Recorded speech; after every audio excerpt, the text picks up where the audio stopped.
Before we dive into the shadows, hit subscribe, smash that like, and leave a comment, because once this story starts, there's no safe way out. It was 11:42 p.m. when the first shot echoed through Ironwood Correctional Facility. The prison's night silence was shattered by a single gunshot that ricocheted off concrete walls and steel doors, followed by screams that split the cold night air. Guards rushed toward Cell Block C, their flashlights cutting through the darkness, illuminating shadows that seemed alive. By the time they reached the scene, 2 inmates lay motionless on the floor, blood pooling beneath them in a pattern almost too deliberate to be random.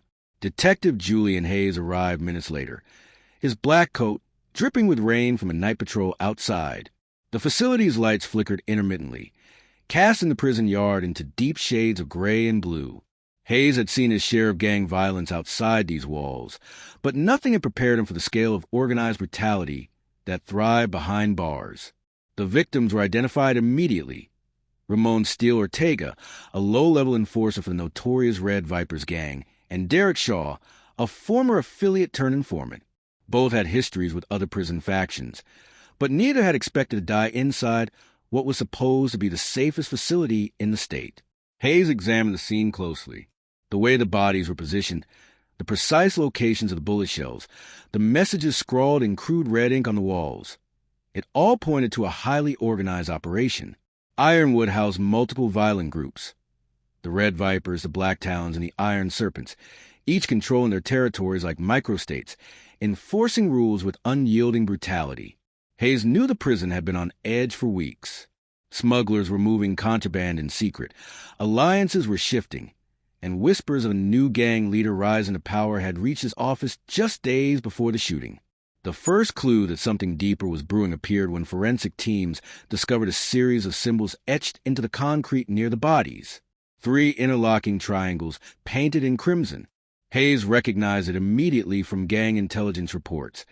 It was a calling Kara's shadow faction, one that had been thought disbanded years ago. Their emergence inside Ironwood suggested a level of infiltration that was unprecedented. Inside the mess hall, whispers of retaliation were already spreading. Inmates crowded in corners, their eyes darting to guards and then to each other, silent calculations passing between them. Detectives had to tread carefully. One wrong question could ignite a riot. Hayes' partner, Sergeant Lisa Trent, leaned close. "They're not just fighting for turf anymore," she said. "They're sending messages. Whoever's behind this is smart, patient, and ruthless." Hayes nodded, scanning the prison yard through the flickering floodlights. Somewhere in this maze of corridors, alliances were forming, and plans were being executed. He knew that the killing of Ortega and Shaw wasn't an isolated incident. It was the first strike in a war that could consume the entire facility. The investigation quickly led Hayes to Cell Block E, home to the Iron Serpents. The moment he stepped into the hallway, the tension was palpable. Prisoners fell silent as he passed, their gazes heavy with suspicion and fear. In the corner, a young inmate named Marcus Ghost Delgado, barely 21, fidgeted nervously. He had been Ortega's confidant and had witnessed many Red Viper operations. Hayes took a cautious approach. "Ghost," he said quietly, "I need to know what you saw tonight." Delgado hesitated, glancing at the shadows along the walls. "I don't know if I should. They'll kill me if they find out I talked." "You'll be protected," Hayes assured him. "I need the truth, no matter what it costs." After a long pause, Delgado's eyes filled with fear and resignation. It wasn't the Red Vipers. It was someone else. Someone from the outside is making moves inside. They're cleaning house, setting up new orders. Steele was just the beginning. Hayes felt the weight of the words. An external force manipulating the gangs inside Ironwood could destabilize the prison entirely. This was a simple turf war. It was strategic, meticulously planned, and possibly orchestrated by someone no one suspected. Then came the most chilling discovery. A hidden passage behind a stack of storage crates in the maintenance corridor. Hayes crouched low and pushed aside the crates, revealing a narrow crawl space that seemed impossibly long. At the end of the passage was a room filled with evidence. Photos of inmates, maps of the prison layout, coded messages, and a ledger listing names, victims, potential targets, and enforcers from every gang. Hayes ran his fingers over the ledger. The last entry was recent, a name circled in red ink. Derek Shaw, already dead. And beneath it, a chilling note, next ghost. Hayes felt a cold shiver run down his spine. The killings were far from over.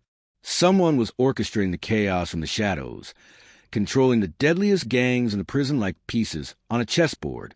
As he stepped back, the floor beneath the crates creaked ominously. Hayes froze. The air felt tighter, heavier. Something or someone was watching. And then, in the faint blue glow of the flickering lights, a single envelope slid from the shadows toward his feet. It was unmarked, except for a cryptic message scrawled in red. Trust no one. The war has only begun. Hayes picked it up slowly, the words sinking in. Inside Ironwood, nothing was as it seemed. Allies could be enemies, and enemies could vanish in the blink of an eye. And in that moment, Hayes realized uncovering the truth could cost him everything. But when he looked deeper into the shadows of the hidden passage, what he found would change everything. If you're ready, I can start Chapter 2 next, where the tension escalates, gang power struggles explode, and the stakes rise even higher. Do you want me to continue? The night after the first killings, Ironwood Correctional Facility didn't sleep. The air inside was thick with fear, tension, and the smell of wet concrete from the storm outside. Detective Julian Hayes returned to prison under the cover of early morning fog, knowing that time had become the enemy. Every second delayed could mean another life lost, another gang member silenced, or another plot set into motion before he could stop it. The hidden passage Hayes had discovered the night before it had been sealed off temporarily, but the memory of the ledger and its ominous warning gnawed at him. Next, ghost. Marcus Delgado was now more than a witness. He was a target. Hayes had him moved to a secure observation room, but even there, he could sense the young man's fear radiating. Delgado's eyes darted constantly, following shadows, hearing footsteps that weren't there. By mid-morning, reports started flooding in.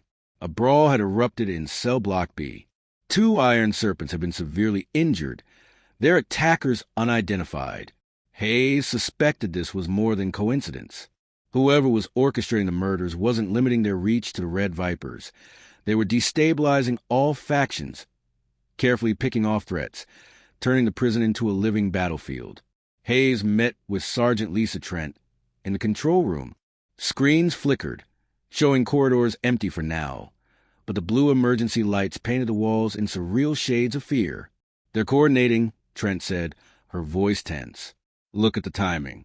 Every attack coincides with a blackout or a guard rotation. Someone knows this place inside and out. Someone from the outside," Hayes said, rubbing his temple. "Someone with resources, contacts, and patience. They're using the gangs as pawns." Trent nodded grimly. "And Ghost is next on their list. We can't wait." To protect Delgado, Hayes decided to place him in an isolated cell under constant surveillance. But the moment they moved him, chaos erupted. A false alarm in Cell Block de-triggered alarms, causing guards to rush toward the disturbance. Amid the confusion, a small group of inmates moved strategically, and Delgado nearly escaped before Hayes intervened. The attack wasn't random. It was a test, a warning to both the detective and the young witness. Meanwhile, Hayes began to piece together the gang networks inside Ironwood. The Red Vipers controlled the South Wing, smuggling contraband, enforcing their rules with brutal precision. The Iron Serpents had influence in the Northern Bloc, manipulating younger inmates as soldiers in their quiet wars. And the Black Talons, smaller but vicious, had been quietly absorbing territory from both sides. Yet none of these gangs could explain the precise orchestration of killings and intimidation. Hayes suspected a shadow figure, someone leveraging gang violence while remaining invisible, a puppet master orchestrating chaos with deadly efficiency. Then came the breakthrough. An anonymous tip slipped under the warden's door pointed Hayes to a maintenance closet near the prison's loading dock. Inside, he discovered a network of contraband cell phones, hidden cameras, and handwritten notes detailing prison routines, guard shifts, and inmate vulnerabilities. The walls were covered in photographs, every influential inmate, and key staff member mapped like targets on a strategic board. Among the photos was a familiar face, Ethan Cross, a private contractor previously linked to prison logistics and digital surveillance. Hayes realized the scale of the operation. Someone was controlling gang violence from outside, manipulating prison operations, and targeting anyone who could disrupt their plan. Cross had access to everything: transfers, surveillance, even communications with law enforcement channels. By nightfall, Delgado had begun speaking, his fear palpable but necessary. "They want to control everything," he whispered. "Not just Ironwood. They want every gang under their thumb. And they're not stopping at inmates. Staff too. Anyone who knows too much." Hayes felt the weight of the confession. The violence was no longer contained to the walls of the prison. Each murder, each attack, was a calculated move in a larger, more sinister game. Then came the worst news. Marcus Delgado's cell was found empty at 2:13 a.m. The doors had been tampered with subtly, no alarm triggered. Surveillance footage revealed a figure in dark, clothing moving like a shadow, skillful and precise. Delgado was gone. Hayes' stomach dropped. Whoever orchestrated these events had not only predicted his moves, but also outmaneuvered the prison security measures. The puppet master was 2 steps ahead, and Ghost was now missing. Searching the maintenance areas, Hayes discovered something even more disturbing: a secret elevator, concealed behind a maintenance panel, leading directly into the underground service tunnels beneath the prison. Maps and logs suggested the tunnels connected multiple blocks, offering a perfect route for anyone to move unseen: gang members, staff, or outside operatives. Hayes and Trent descended into the tunnels carefully, the blue emergency lights casting long, shifting shadows along damp concrete walls. Each step echoed ominously. Somewhere in the darkness, Delgado might be alive, or worse, walking straight into the hands of his pursuers. At the end of the long corridor, Hayes noticed footprints in the dust, too deliberate to be accidental. Following them, he arrived at a room hidden behind a false wall. Inside, more photographs, maps, and a small stash of encrypted notes awaited. But one item caught his eye: a security badge belonging to Warden Crow, partially charred. Hayes' heart raced. Could the warden be involved? Was someone inside Ironwood betraying their own staff to manipulate the gangs from within? Or was Crow a target like everyone else? His badge stolen and planted as part of a larger deception? Before he could investigate further, the lights flickered and went out. Complete darkness swallowed the corridor, leaving Hayes and Trent with only the faint glow of their flashlights. A low, deliberate laugh echoed to the tunnel, mechanical, cruel, and unmistakably human. From the shadows, a figure stepped forward, tall, calm, exuding confidence. Hayes' grip tightened on his sidearm. The figure lifted a hand slowly, revealing a small envelope, identical to the one delivered after the first murders. The message scrawled in crimson ink read simply, "The rules have changed. Choose your next move wisely." Hayes understood immediately. The war inside Ironwood was escalating. Allies could no longer be trusted. The gangs were pawns, the staff were compromised, and the shadow controlling it all was watching every move. The tunnel seemed endless, but Hayes knew one thing with certainty: if he didn't act fast, Ironwood would become a tomb not just for Marcus Delgado, but for anyone standing in the way of the deadliest gangs in prison history.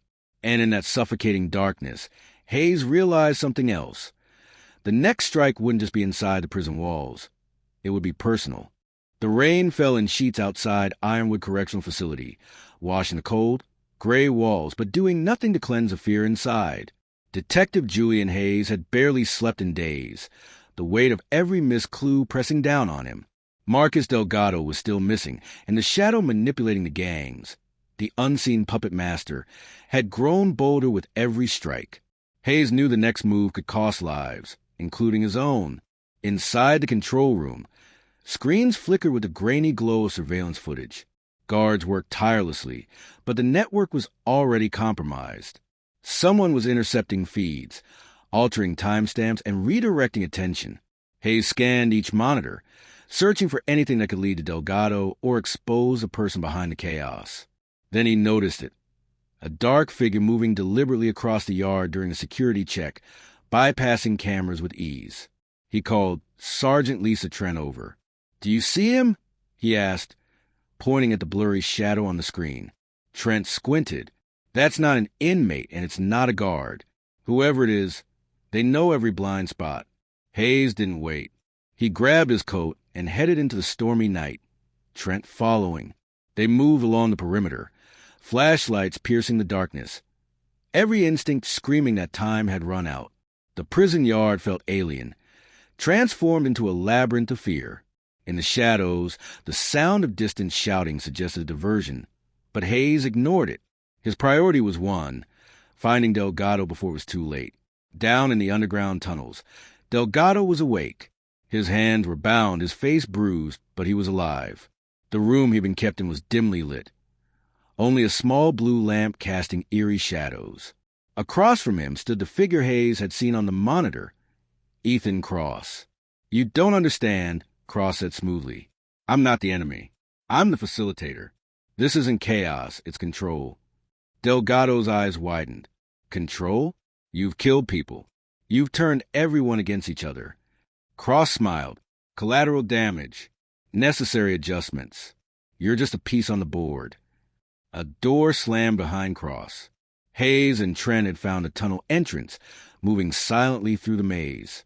The detective's heart pounded. "We have to be quick," Hayes whispered. "He's not going to wait." Cross began moving toward Delgado with deliberate calm, but Hayes fired a warning shot that ricocheted off the walls. Cross ducked, pulling a concealed weapon of his own.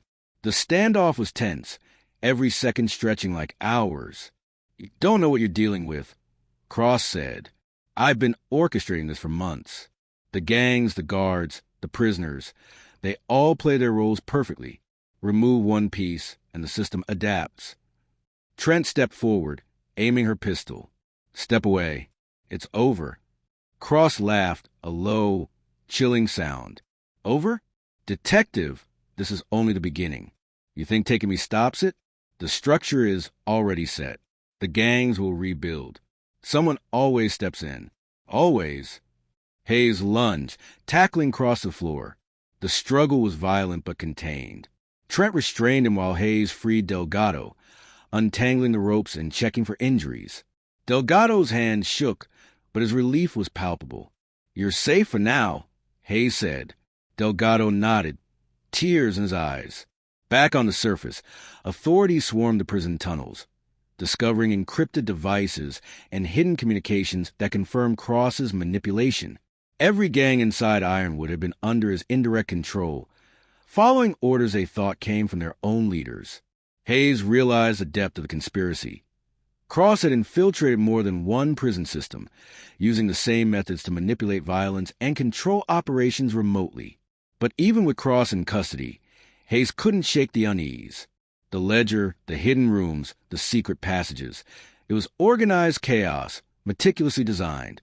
And somewhere, someone else was waiting, learning from Cross's methods, preparing to take the reins once he was gone. 3 weeks later, Delgado returned to testify, but Ironwood was not the same. Walls were repainted, surveillance upgraded, and gang leaders transferred. Yet Hayes couldn't ignore the signs. Encrypted messages intercepted by investigators hinted at continued plotting. Then came the final shock. A small envelope arrived at Hayes' office. No return address. Inside, a single photograph of Marcus Delgado, smiling, holding a notebook with detailed prison layouts. On the back, scrawled in crimson ink, were the words, "You thought it was over, but the game never ends." Hayes stared at the message. Every victory felt temporary. Every prisoner, every guard, every gang member was a potential pawn in a system designed to breed violence, secrecy, and manipulation. Cross had been captured, but the network remained hidden, silent, waiting. The deadliest gangs in prison history had not just survived, they had adapted. And Detective Julie and Hayes realized a horrifying truth. The war inside the prison wasn't over. Not even close. Somewhere in the shadows, someone was already moving, planning the next strike, and the game was far from finished.